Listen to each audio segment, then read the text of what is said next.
লালমনিরহাট জেলার একটি লালমনিরহাট সদর উপজেলায় স্বতন্ত্র পদপ্রার্থীদের লড়াই হবে।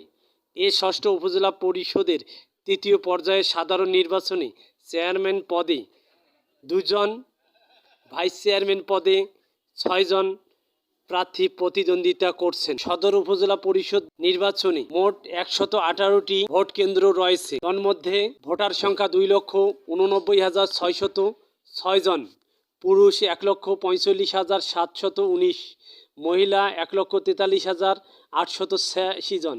হিজড়া ভোটার একটি। সরেজমিনে লালমনিরহাটের মোগলহাট ইউনিয়নের 9 নং ওয়ার্ড কোদালখাতা ভাটিবাড়ি কাকাটেপায় 2টি কেন্দ্র রয়েছে। একটি কোদালখাতা সরকারি প্রাথমিক বিদ্যালয়, অপরটি ভাটিবাড়ি উচ্চ বিদ্যালয়। নির্বাচনকে ঘিরে প্রচারণায় মুখর হয়ে উঠেছে এই এলাকা। ভোটারদের মধ্যে দেখা দিয়েছে উৎসব মুখর পরিবেশ। রাস্তাঘাট, হাট বাজার ও অলিগলি নির্বাচনে পোস্টারে আর ব্যানারে ছেয়ে গেছে। লালমনিরহাট সদর উপজেলা পরিষদ নির্বাচনে চেয়ারম্যান পদে মোহাম্মদ কামরুজ্জামান সুজন আনারস, মোহাম্মদ ইকবাল হোসেন মামুন মোটরসাইকেল প্রতীকে প্রতিদ্বন্দ্বিতা করছেন।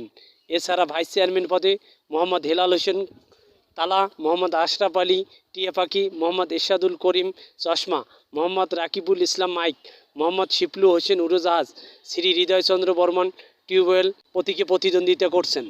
M R Rashed, Lalmonirhat.